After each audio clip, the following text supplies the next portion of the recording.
are not clearer. I mean, the way I see this happening from now on, there's going to be a process of incremental crystallization. Lord Mandelson has admitted to continuing his relationship long after Epstein was convicted, and that there are more embarrassing details we don't yet know. Starmer's Mandelson gamble, a political misjudgment that could cost everything. Right?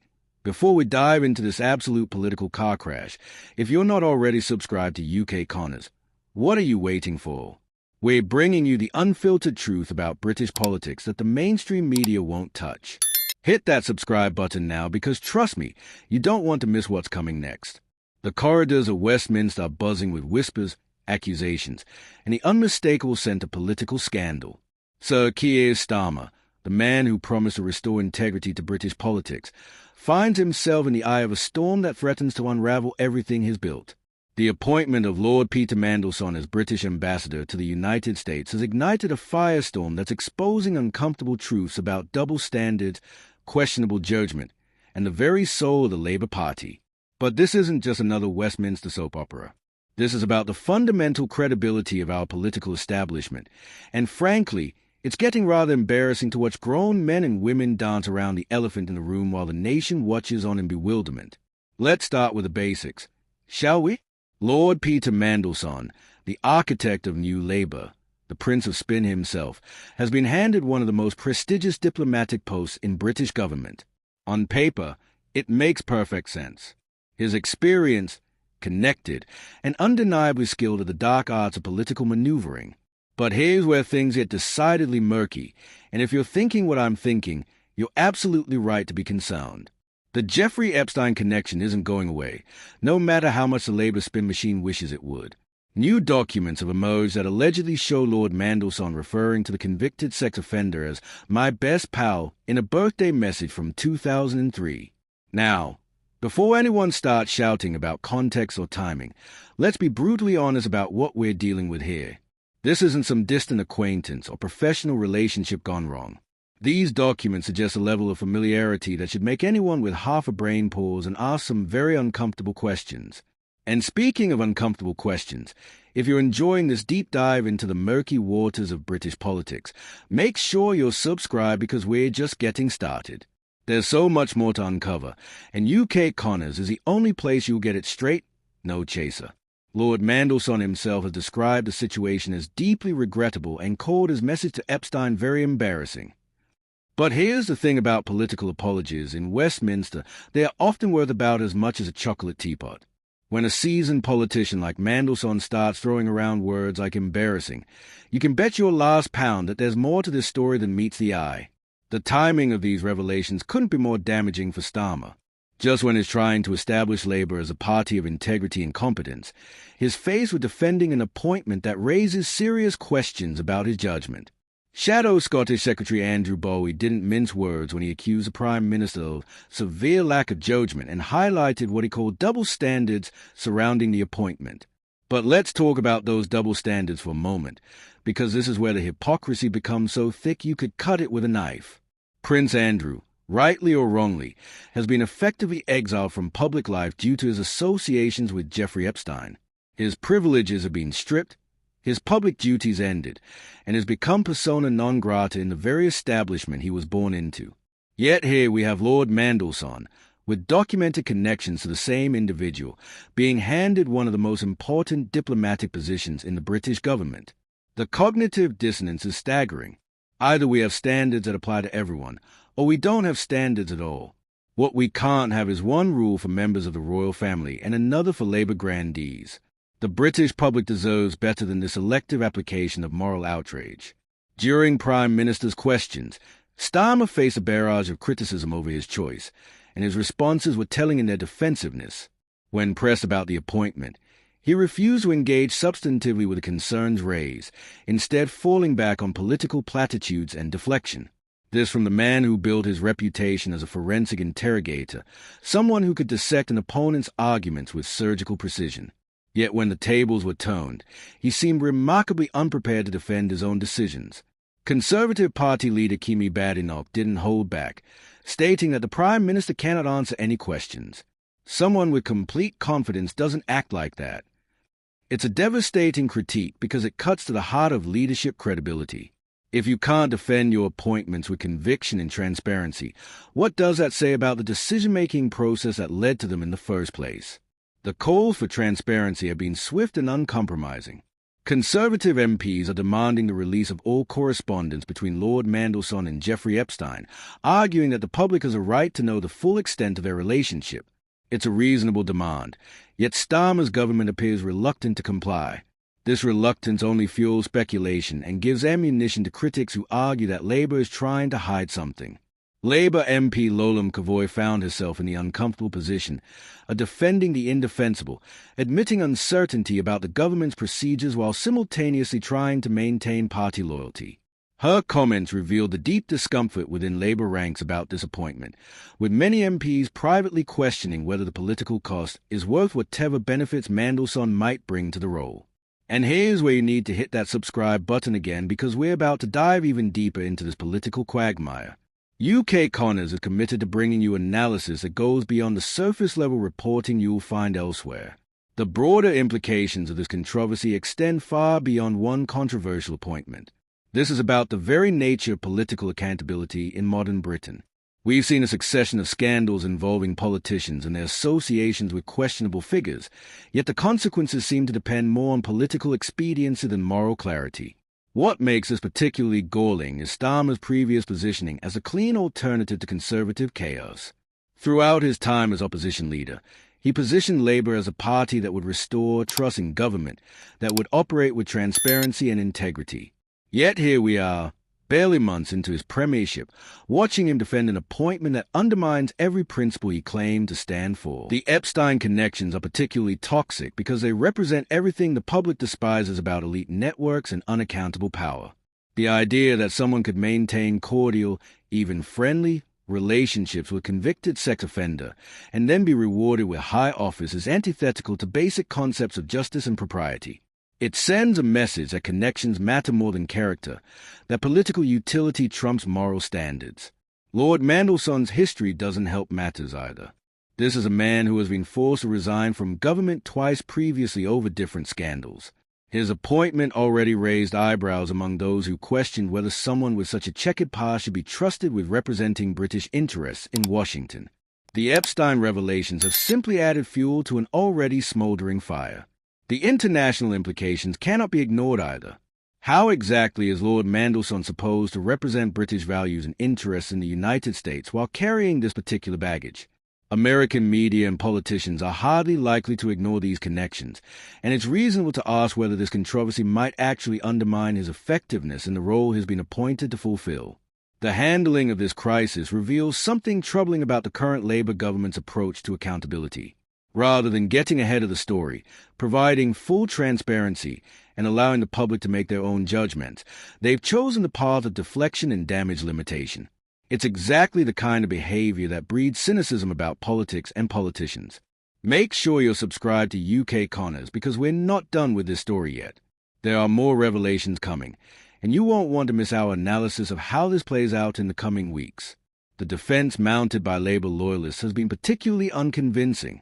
Arguments about context, timing, and the need to separate personal relationships from professional capabilities ring hollow when dealing with connections to someone like Jeffrey Epstein. Some things are simply beyond the pale, and maintaining friendly relations with convicted pedophiles should be one of them. What's perhaps most damaging is the way this controversy undermines Starmer's broader political project. Labour spent years arguing that they represented a return to competent, ethical government after the chaos of the late Conservative years. Yet here they are, defending the indefensible and asking the public to trust their judgment on matters they clearly haven't thought through properly. The political opposition has naturally seized on this opportunity, and why wouldn't they? When your opponents hand you a gift like this, you don't look the other horse in the mouth. Conservative MPs have been relentless in their criticism, painting this as emblematic of Labour's hypocrisy and poor judgment. They are not wrong, even if their own motivations are transparently political. But this isn't just about party politics or Westminster point scoring. This is about the standards we expect from our public officials and the kind of country we want to be. Do we want a system where political connections and establishment networking trump basic moral considerations? Do we want leaders who make decisions based on insider relationships rather than public accountability? The American dimension adds another layer of complexity to this mess. The United States has its own complicated relationship with the Jeffrey Epstein scandal involving high-profile figures across politics, business, and entertainment. Sending an ambassador with documented friendly ties to Epstein hardly seems like the kind of diplomatic finesse the situation requires. Furthermore, the role of British ambassador to the United States is not some ceremonial position that can afford controversy. It's one of the most important diplomatic posts in the British system, requiring someone who can navigate complex political relationships while maintaining the trust and respect of their counterparts.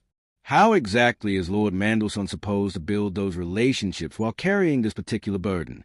The document trail is particularly damaging because it provides concrete evidence rather than mere speculation or guilt by association. Birthday wishes calling someone my best pal suggests a level of personal warmth that goes beyond professional courtesy or political networking. These aren't the kind of relationships that can be easily explained away or contextualized into acceptability. If you're finding this analysis valuable, make sure you hit that subscribe button and the notification bell. UK Connors is committed to bringing you the unvarnished truth about British politics, and there's plenty more where this came from. The broader pattern of elite impunity is what makes this story so significant. Time and again, we see powerful figures escaping meaningful consequences for their associations and actions, while ordinary citizens face the full force of accountability for far lesser transgressions. The message it sends about justice and fairness is corrosive to democratic legitimacy. Starmer's refusal to engage substantively with these concerns during PMQs was particularly telling. For someone who built his reputation on forensic questioning and attention to detail, his defensive and evasive responses suggested someone who knew he was on weak ground.